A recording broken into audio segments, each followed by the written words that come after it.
the next show I want to get into, I'm really excited that it came out, and a lot of people are, and it's been getting pretty good reviews from what I've read without trying to spoil it myself, because I just finished watching it today on Sunday, and it came out just now. It's American Horror Story Hotel. American Horror Story is one of those shows where each season is a different story, a different arc throughout the whole story. I keep saying that every time I've talked about it, which may be redundant, but at the same time, I just want people to know that, because some people might fall into that whole I don't know what's going on. Hotel, same cast, Kathy Bates. Oh, Kathy Bates, you have yet to disappoint me in that show. You have yet to disappoint me in anything I see you in. You're just a great actress. And American Horror Story is right for you. Never leave that show. Never, ever leave that show. Ryan Murphy, I know you're watching. I know you're one of the 1,000 viewers watching me right now. Don't ever let Kathy Bates go. Please. Please. So American Horror Story Hotel is obviously based around a hotel. It's not like they're going to call it American Horror Story Hotel and it's about a play theater, which actually would be kind of cool. Maybe I should write a note. Whatever.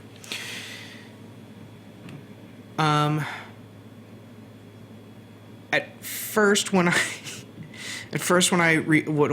started watching it, I thought the whole thing was I would have to read the captions for it, because the two women that you first see, they're speaking in a different language, and there's caption and there's translation for it. But thankfully, Kathy Bates saved the day, which is hard to hear when you talk about American Horror Story, because saving the day is not really a thing. Yeah. But, yeah. So, you go through all the thing, and then you start to see the creepy stuff that you usually see in a hotel. And I saw some nods to The Shining, or really anything that you would hear in these these haunting shows, or these ghost, help me out here, people. These ghost hunting shows where they always say you see a kid in the end of the hallway and they're laughing, and I'm sure it's the same kind of laughing track that everybody uses when they're doing when they do these creepy like hotel type thing. There's a kid at the end of the hallway, and the person for some reason everybody always runs to the kid in the hallway. And then certain amount of events come up, and you see anything. Lady Gaga doesn't really come in till I would say the end of the first episode. Was that a 2-hour premiere? Because it felt like a 2-hour premiere. If it wasn't, it just felt like it. But that's because it just kept going and going and going, and it didn't feel. I don't want to say it felt long, but it felt rightfully long. Like it kept telling the story, and you wanted to know more about the story.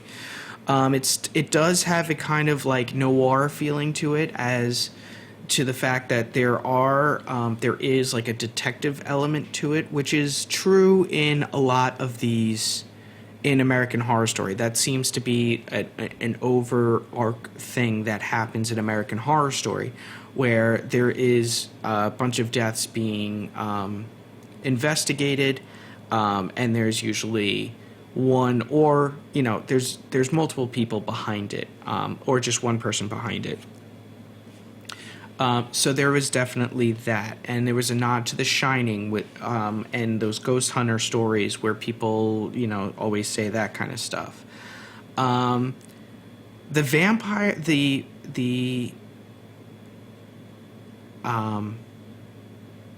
when you finally do get to see Lady Gaga,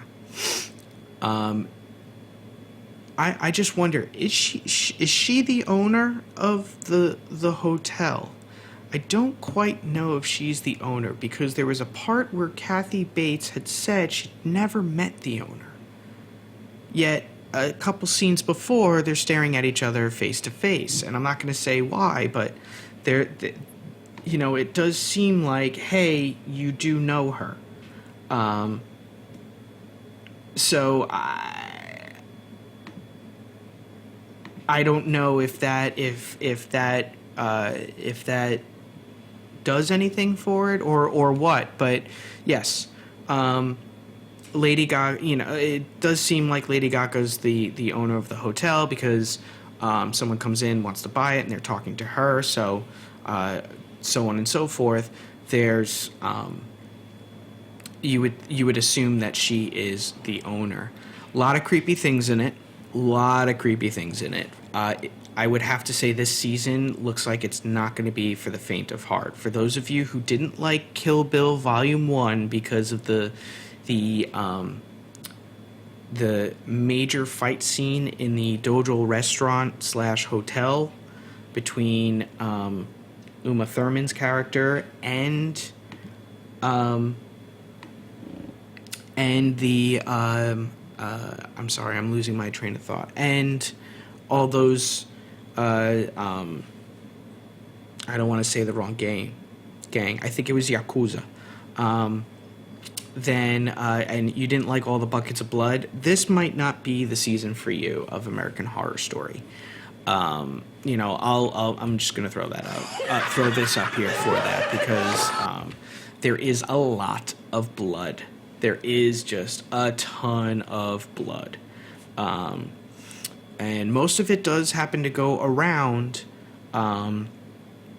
Lady Gaga's character. It looks like her character is kind of like a vampire who owns the hotel.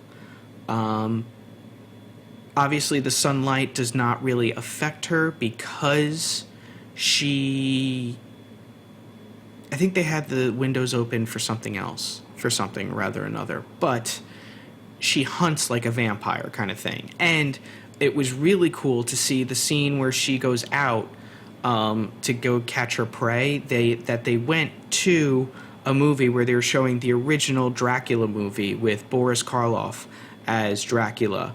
I thought that was cool. I'm going to do this and tell people to come back in for the spoiler alert. Trust me, I'm trying to get another screen set up. I'm talking to my creative guy to do that. But yeah, so that was really cool. Another thing that I thought was awesome, and it was a nod, was like, I'm a music nerd. I'm a huge music file. It was definitely the ending scene, kind of, where they were playing Hotel California by the Eagles as stuff was going on, but they were playing Hotel California as a montage song, and I just felt that movie was so appropriate. In fact, when I don't know about the rest of you, but when American Horror Story Hotel was called out, didn't you get that little feel, like, didn't that start playing in the back of your mind? Like when you're on Twitter or you're reading the article on Entertainment Weekly or something like that, and you sat there and you're like, yeah, Hotel California, you could check out any time you like, but you can never leave.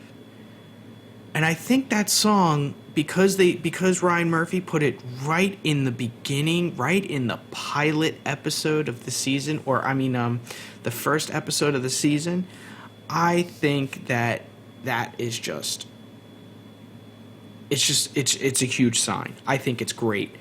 And I think that song had more of an influence than maybe some of the regular viewers, maybe some of the younger viewers who don't really know that song,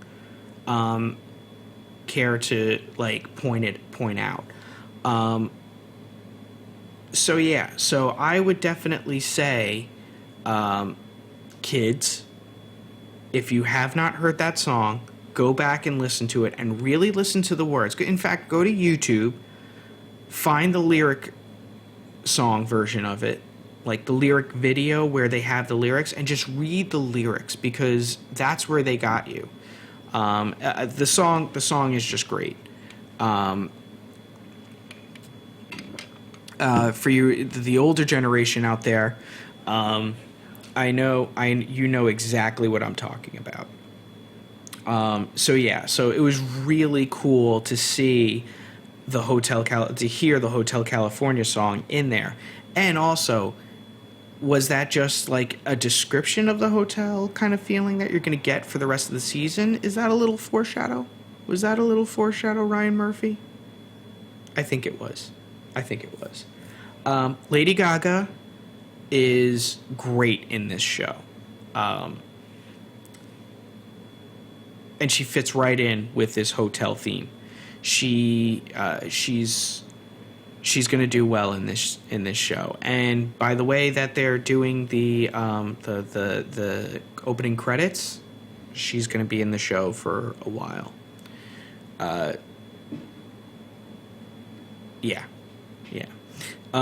So American Horror Story was definitely not really faint for the heart. A lot of pop-outs, but not just pop-up stuff. It was a lot of, like, creepy, like, things on there. There's also some of that lingering creepy stuff, like the maid who was cleaning the sheets with blood all over it. And she was saying that those people make a mess, but I will clean it up. I will make sure that the mess is not there anymore. You know, that kind of stuff. It's that off kind of stuff that also creeps out a lot of people. It fits perfectly into this hotel kind of shining Stephen King feeling that I think Ryan Murphy is wanting to go with. And then you have Lady Gaga right on top. Just she's the little things that are on top, the cake toppers on top of the wedding cakes. That's what she is. You have this whole big wedding cake that looks like a hotel with all these creepy things coming out of it and all that stuff. And then right on top is Lady Gaga. One thing I also did notice was that a lot of the people that were already in the hotel that were being played by recurring actors and actresses, they... I want to kind of know, is this like tying into the first season, where anybody who dies in the hotel, do they stay in the hotel forever?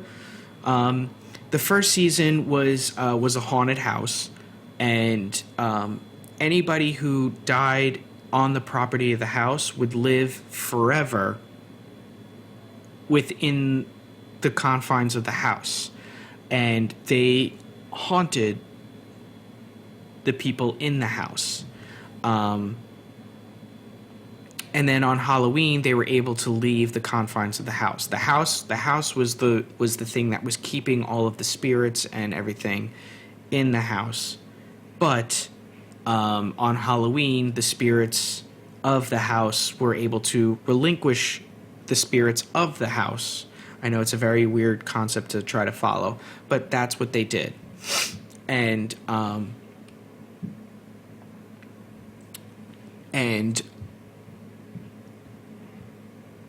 yeah. So I'm just wondering, is the hotel like this? Because you did see something kind of like that happen in this first episode of Hotel. Obviously, it's only the first episode, so you never know. We've got a whole season. We've got a whole 14, 15 episodes to go before we even figure out what is going on. And then we go over into the noir type part of the show, where you have a detective. He's been put on this case, and we didn't see the first murder that he thinks is tied into this case. We see the second and the third. The second had already happened. It was being investigated. and it was kind of like a murder slash mutilation, which bravo, Ryan Murphy. That was definitely definitely one for the books. One for Seven, the that movie with Kevin Spacey. I think it was Edward Norton, maybe, or was Brad Pitt in it? I know Fight Club had Brad Pitt and Edward Norton, but anyway, I'm thinking of the movie Seven. Definitely had Kevin Spacey as the serial killer. But anyway, that's where I don't talk about movies. I just can't remember it. But anyway, it had this noir feeling where this detective is going out and he's trying to find stuff, and of course things happen, which leads him to another murder towards the end of the episode. Just as brutal. I'm sure each of the murders will have a different, like a calling card that is more about how the victims were found, not, how they were found, not like how I found them, but like this is what they look like when they were found. I think that's going to play a big part in figuring out who the killer is. Or killers are. And again, American Horror Story, in nearly every one of their seasons, that is the overall story arc where people are dying in a systematic way, and it is usually done by one or most people. In American Horror Story Freak Show, you had the really creepy clown. I was not afraid of clowns before him. Still not really afraid, but just like he put me on the edge to that. Of course, and then it was the entitled brat that took over his thing. But there were people dying throughout each season. And the house kind of does that as well. And then the insane asylum, well, we all know that. And I didn't really... I paid a little attention to Coven, but that was not... I'm a sucker for Freak Show and everything like that. But Hotel, American Horror Story Hotel, the season premiere, it did deliver. I do suggest people go watch it. You can go watch it now if you want. I mean, not right now. Not right now. Maybe in about like an hour or so. When I'm finished. Just write it down. Just write down American Horror Story. Definitely, he said definitely go watch it. And I think I'll do that. So yeah, American Horror Story Hotel. It's doing good. It's going off to a nice, solid start. It's definitely something that I would say, yes, I want to come back and watch it. Another show that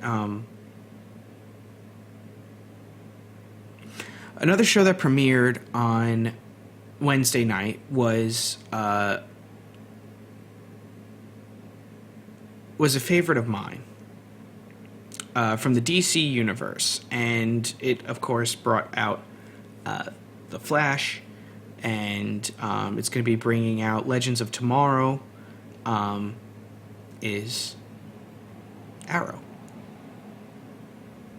Arrow, along with American Horror Story, had its season premiere. We're up to season 4, and it starts off with Oliver and Felicity living the suburban life, living that married yet not officially married life, and you could see they both hate it.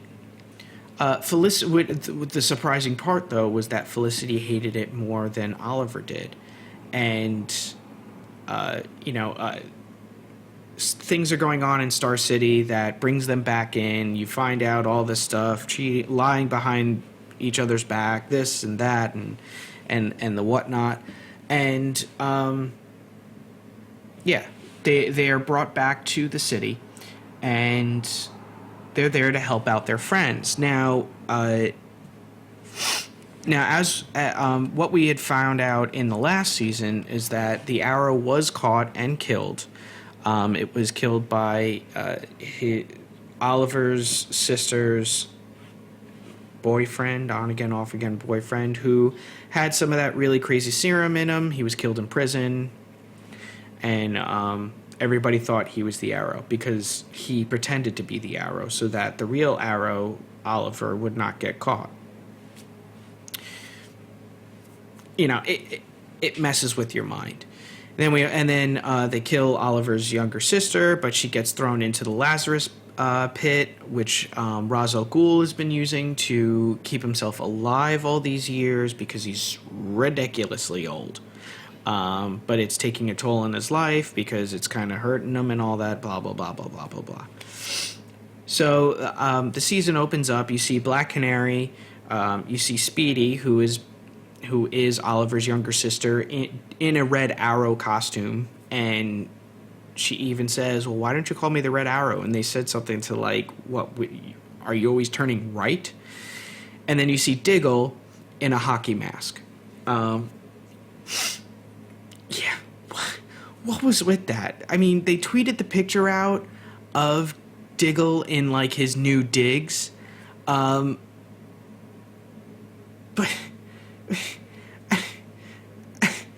I mean, he's wearing a hockey mask. First off, I don't know if anyone's seen like I don't know if anyone's really seen like the stormtroopers. Someone figured out why stormtroopers have notoriously bad aim, and that's because it's kind of like their eyes are down here, but the lenses of their helmets are up there, so they can barely see. So that's what it kind of looks like, and that's when Diggle when you first see his face, you're just sitting there like, how can you see in that? How could they basically just cut out Boba Fett's mask so that he just sees like a little bit? It's kind of like it looks like this. It's like how are you seeing through those slits? And you have a really good aim with that. It looked weird. It looks weird, but hey, that's the direction they wanted to go with the character. That's the direction they wanted to go with the character. But yeah, because of what happened in last season, where Oliver becomes the new Ra's al Ghul,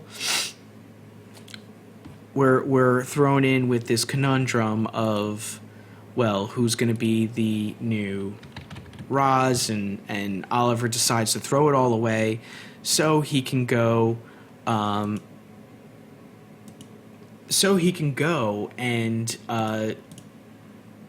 whatchamacallit, wow, brain fart.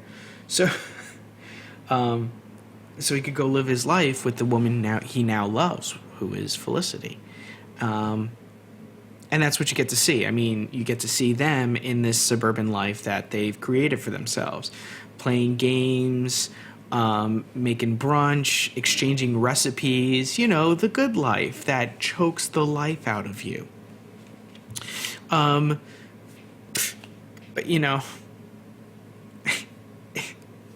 this isn't the Arrow life.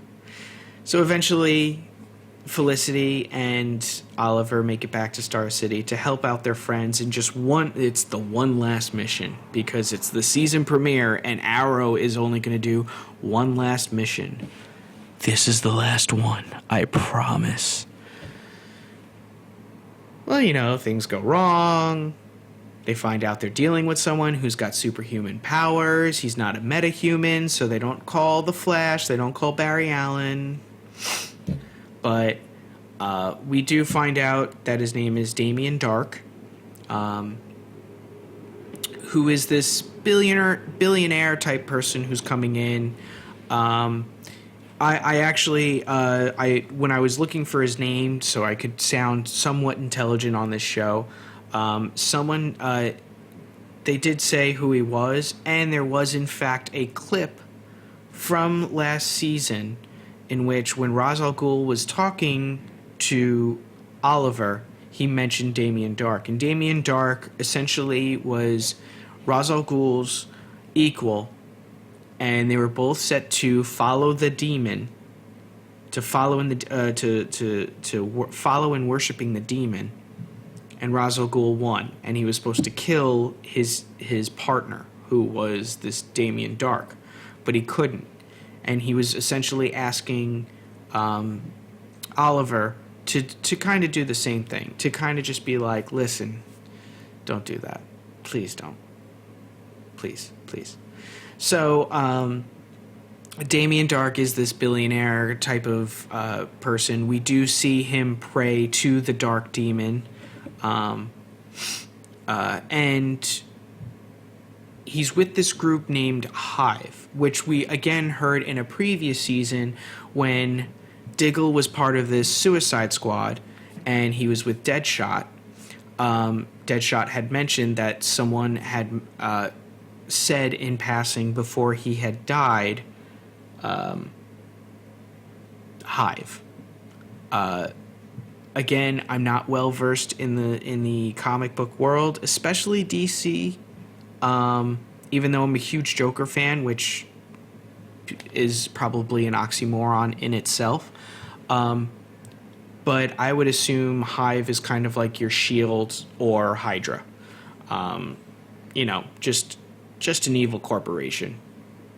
Just an evil corporation. Speaking of evil corporations, they were doing at Comic-Con, they did this viral campaigning thing in which Lex Luthor, I'm segueing, by the way, Lex Luthor provided free Wi-Fi in the Javits Center, where Comic-Con was held this weekend.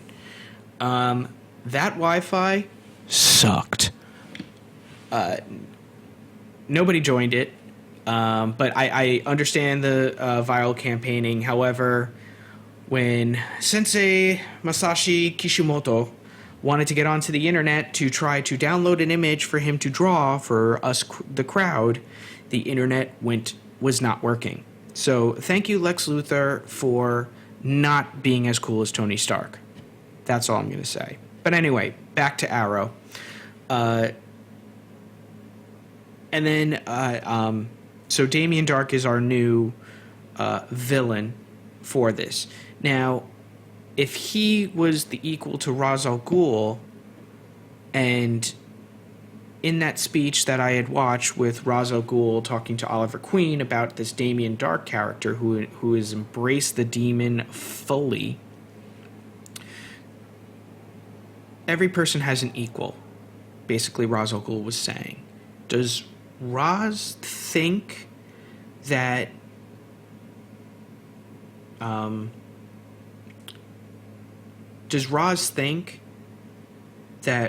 Merlin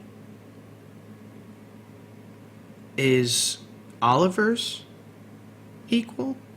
So does that mean that, if Oliver became Raz's replacement to the demon, is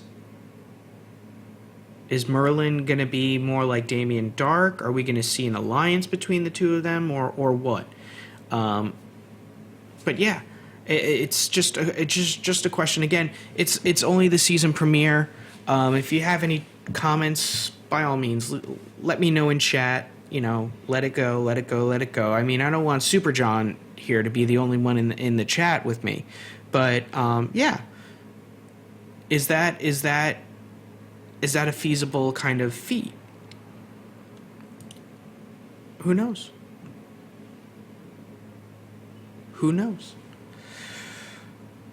So yeah, we finally get when Oliver finally embraces the fact that he has to be here, and Star City is where he belongs, and Felicity tells him that he belongs in Star City to help his friends and everything like that.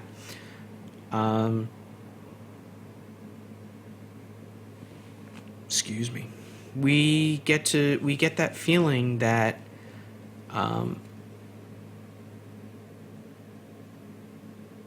he gets that feeling that he belongs, and that's where he needs to be. He needs to be in Star City as the Arrow, but the Arrow was killed. So what is the next thing that he's supposed to be?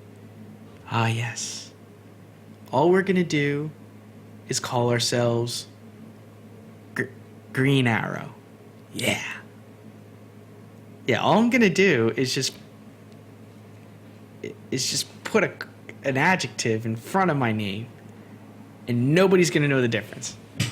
Guarantee it. Nobody's going to know the difference. Nobody's going to know the difference. Comic book writers or it's like, I am the Arrow. I am here to save Star City. I, the Arrow, have been killed. I am now the Green Arrow.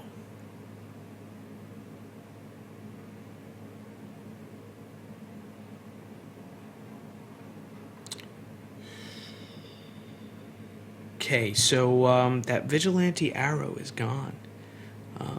He's dead. But now we have this guy named the Green Arrow who looks a lot like him.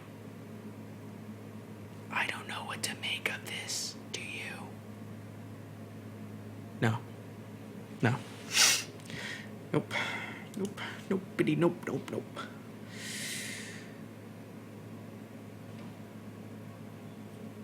Yeah. So, Green Arrow comes out of the ashes. And they're still doing the flashbacks. And he's been put on a special mission by, I think, the same people that formed the Suicide Squad. Gets kicked out of a plane, and he's skydiving now above the island that he had been marooned on, and he was gone for 5 years, and we just keep finding that he keeps going back to this island, whether he likes it or not, and that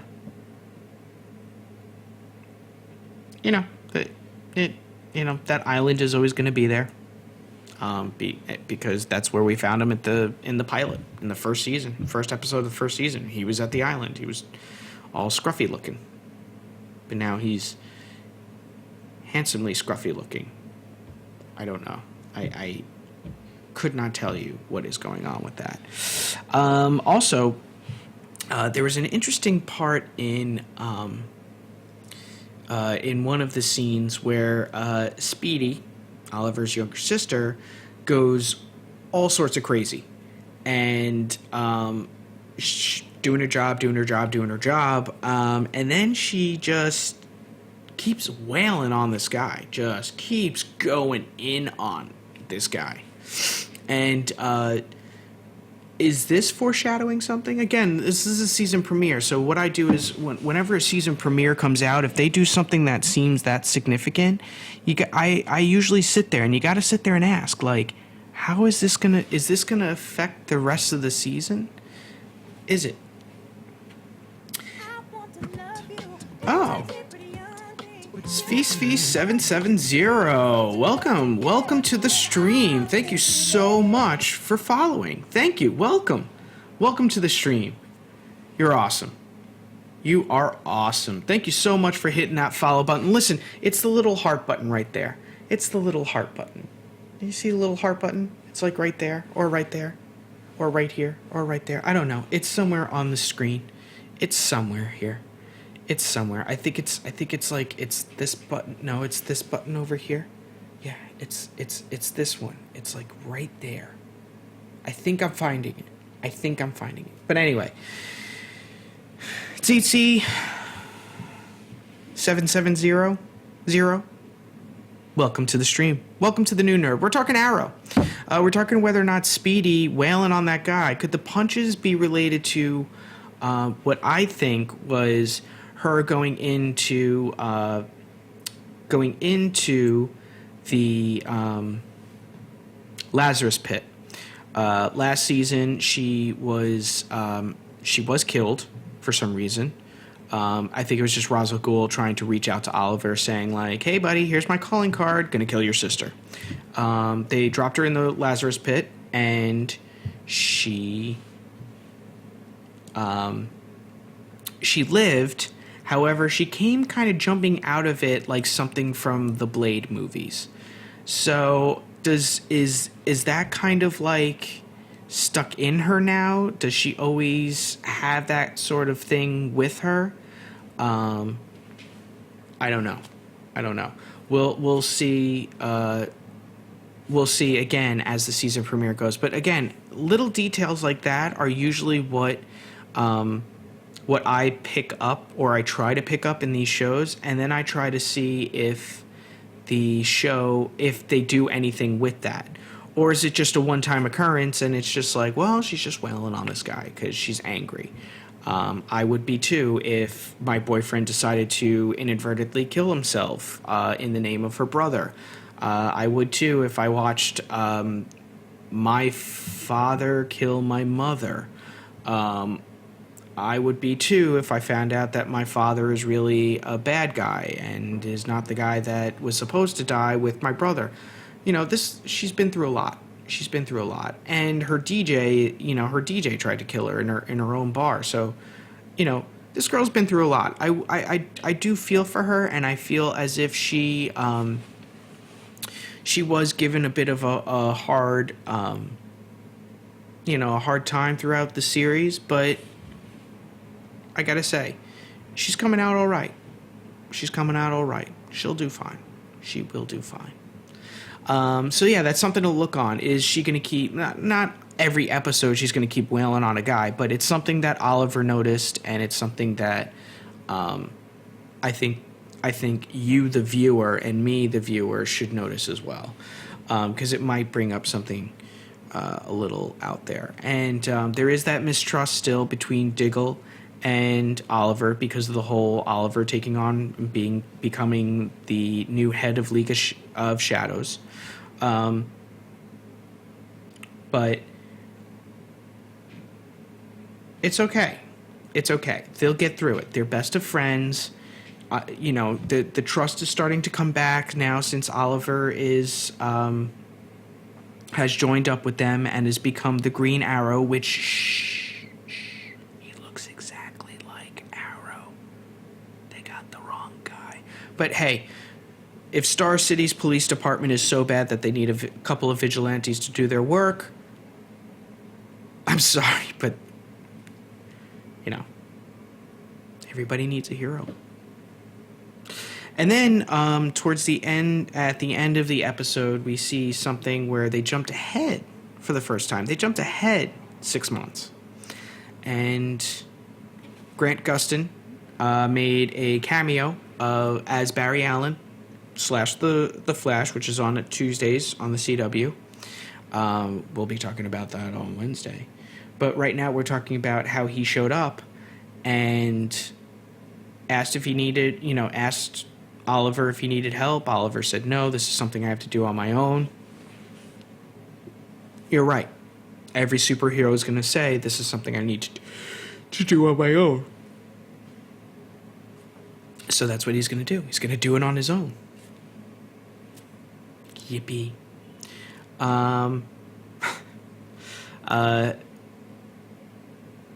Yeah. So, that's this whole thing, is that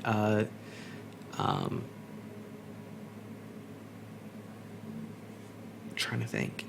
We find out that 6 months later, and they met, well, I'll do this. They met in a cemetery. Which is very telltale, because now somebody's gonna die.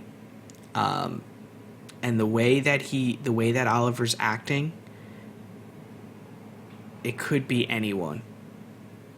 It really doesn't narrow it down, because it could be Felicity, it could be his sister, it could be Diggle, it could be Laurel, who's the Black Canary. It could be anyone, but we don't know who it is. So now what they're doing is they gave you a little taste as to hopefully what we'll see in either the mid-season finale or the actual season finale of season 4. So it's going to be an interesting season. And now this is looming in the back of our heads that Oliver was in a hospital, was at a cemetery. But anyway, thumbs up, come back in for those of you who are waiting for the spoiler alerts. And welcome back to the new nerd in town. Welcome back to the new nerd in town. So there's a lot of things to ponder with both Arrow and American Horror Story Hotel. Again, first episodes of the new seasons. And even though Arrow is a continuing story arc television show, whereas American Horror Story is just story arc per season, there's still a lot to learn and there's still a lot to go. So, yeah, we're good. That was a little creepy, not gonna lie. But anyway, so yeah, wow, I'm just flying through the shows. I'm just flying right through the shows. I thought maybe more I'd talk about Comic-Con and stuff. I'll just stare at you for like 4 hours. No, I'm kidding. So we're out of the Wednesday shows, which can't wait for more of them to come out. And we're going to go to